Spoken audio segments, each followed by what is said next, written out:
Assalamualaikum, halo manusia-manusia kuat, itu kita. Hai, apa kabar? Sehat-sehat selalu kan? Jangan sampai sakit ya. Apalagi di pandemi seperti sekarang ini. Udah sakit, doi jauh, apalagi yang gak punya. Kan kasihan. Bercanda. Oh, kita belum kenalan ya? Perkenalkan, namaku Fiorian. Tapi, kalau kalian pengen lebih dekat, silakan panggil aja kesayangan. Aku jomblo soalnya. Ups, serius. Bercanda lagi. Jangan baper ya. Ini podcast pertama aku. Tolong support, kritik, berserta sarannya ya. Jadi, tema kita hari ini adalah Small Talk of Motivation. Sebelum kita masuk ke tema, aku pengen nanya nih. Ada yang kayak aku gak sih? Aku tuh gak suka belajar. Jujur deh, sebagian dari kalian pasti juga gak suka belajar meskipun sebagian lainnya itu sangat suka belajar. Ada yang sangat suka, ada yang biasa aja, tapi ada juga yang melihat belajar itu bukan suatu beban melainkan kewajiban. Emang bener sih ya, belajar merupakan kewajiban utama, apalagi bagi kita yang mengenyam bangku pendidikan. Karena gak selamanya kita akan ignorance terhadap suatu hal yang meskipun itu di luar akademik pembelajaran. Eits, tapi bukan berarti mereka yang tidak mengenyam bangku pendidikan seperti kita tidak diwajibkan belajar ya. Karena tahu sendiri kan, kalau belajar itu bukan dari segi akademik aja. Non-akademik seperti melukis, olahraga, itu awalnya juga harus belajar. Iya enggak? Aku punya pertanyaan lagi nih. Teman-teman semua nggak suka belajar karena apa sih? Karena emang males atau kurangnya motivasi belajar? Kalau menurut aku sepertinya nggak semua dari kita pemalas ya. Pasti di satu titik terang ada dorongan ataupun hal yang menggerakkan kita buat tiba-tiba pengen belajar dan rajin belajar.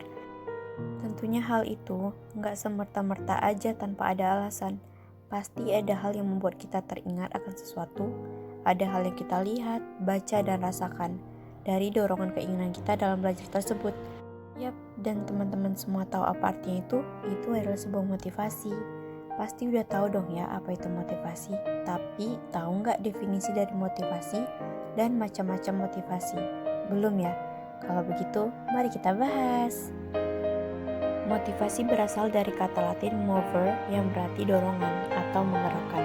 Motivasi mempersoalkan bagaimana caranya mengarahkan daya dan potensi agar mau bekerja sama secara produktif, berhasil mencapai dan mewujudkan tujuan yang telah ditentukan. Kalau begitu, dorongan tersebut yang dimaksud dengan motivasi ya. Di samping itu, dalam psikologi sosial, pengertian motivasi dijelaskan dengan istilah tingkah laku bermotivasi. Secara sederhana, dapat dikatakan bahwa tingkah laku bermotivasi mencakup segala sesuatu yang dilihat, diperbuat, dirasakan, dan difikirkan seseorang dengan cara yang sedikit lebih berintegrasi di dalam ia mengejar suatu tujuan tertentu. Mau nanya lagi nih, biasanya kalian kalau dapat sumber motivasi dari mana sih? Dari diri sendiri atau harus disemangati dulu oleh orang lain? Karena ada beberapa orang yang niat belajarnya emang karena dari dirinya sendiri, dengan alasan ingin lebih maju, memperluas pengetahuan, ataupun pengen punya nilai yang bagus.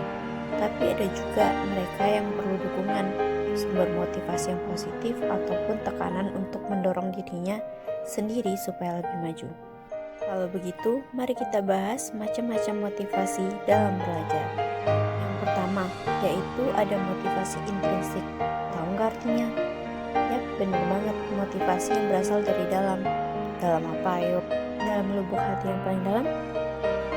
Motivasi intrinsik yang dimaksud adalah motivasi yang berasal dari dalam diri seseorang.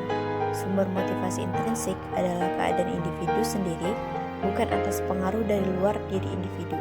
Sesuai dengan pendapat Surya Subrata, motivasi intrinsik ini berfungsinya tidak usah dirangsang dari luar. Nah, teman-teman, seperti yang sudah dijelaskan sebelumnya, motivasi ini berasal dari dalam, yaitu dari dalam diri kita sendiri. Dalam lubuk yang paling dalam juga bisa sih, karena mungkin itu adalah panggilan hati kecil kita. Apakah kita mau berusaha untuk maju atau ya di situ-situ aja, tidak ada perkembangan sama sekali. Kalian penasaran gak sih faktor apa aja yang mempengaruhi motivasi ini? Penasaran atau enggak? Mari kita ulas.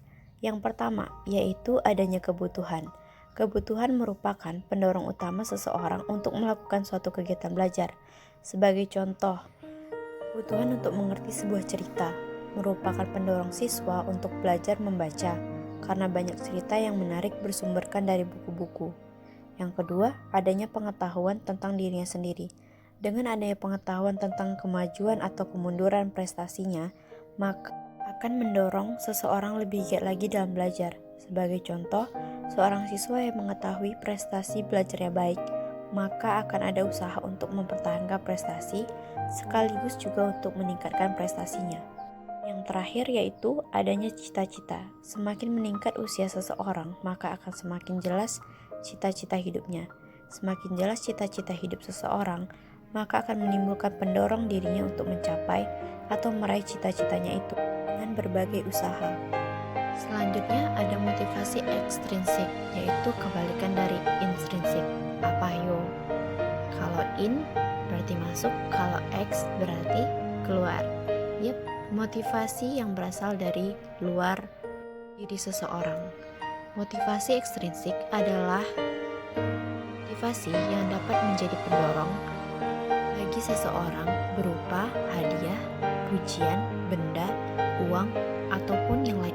Dapat dijelaskan dengan sederhana bahwa pengertian motivasi ekstrinsik adalah dorongan untuk berusaha yang terdapat atau berasal dari luar diri seseorang, baik yang berasal dari pihak guru, dari orang tua, maupun lingkungan sekitarnya.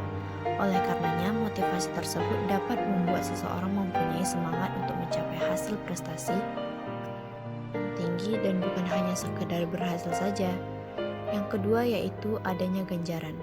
Dalam ilmu pendidikan, ganjaran dikenal sebagai alat pendidikan yang represif yang bersifat positif, juga merupakan alat untuk memotivasi. Ganjaran dapat menjadi pendorong siswa untuk memacu belajarnya agar dapat lebih giat lagi. Ganjaran dalam pendidikan digunakan sebagai alat untuk membangun semangat siswa sebagaimana dikemukakan Hamalik. Tujuan pemberian penghargaan adalah membangkitkan atau mengembangkan minat. Misalnya atas keberhasilan siswa, maka diberi ganjaran. Selanjutnya, dalam motivasi ekstrinsik ini terdapat hukuman. Hukuman sekalipun merupakan alat pendidikan yang tidak menyenangkan. Sebagai alat pendidikan yang bersifat negatif, namun demikian hukuman dapat menjadi motivasi, alat pendorong untuk meningkatkan kegiatan belajar siswa. Hukuman ini diambil apabila teguran dan pernyataan belum mampu untuk mencegah seseorang melakukan pelanggaran-pelanggaran. Ini yang terakhir dalam motivasi ekstrinsik. Yang terakhir yaitu persaingan atau kompetensi. Persaingan atau kompetensi banyak terjadi di kalangan siswa, baik secara terang-terangan ataupun sembunyi-sembunyi, secara sengaja atau tidak sengaja. Ujung persaingan atau kompetensi adalah untuk memperoleh kedudukan dan penghargaan. Kedudukan dan penghargaan sangat penting bagi pertumbuhan dan perkembangan. Oleh karena itu, kompetensi dapat menjadi tenaga pendukung yang kuat bagi para siswa. Menurut Linkert, ahli manajemen yang terkenal yang dikutip oleh Danin menjelaskan, motivasi adalah kebutuhan, keinginan, dorongan atau impuls. Dalam hal ini, serupa dengan teori hierarki kebutuhan yang dikemukakan oleh Abraham Maslow, yang berpendapat bahwa hierarki kebutuhan manusia dapat dipakai untuk melukiskan dan meramalkan motivasinya. Teman-teman semua, apa sih motivasi kalian dalam belajar? Apa yang pertama berasal dari diri kalian sendiri atau harus berasal dari luar dulu? Kalian punya gak sih tips and trick untuk mengeluarkan ataupun mencari sumber motivasi untuk belajar tersebut? Kalau ada, boleh dong di-share. Baiklah, saya rasa cukup dari saya untuk materi hari ini. Semoga kita berjumpa di materi selanjutnya. Terima kasih sudah mendengarkan.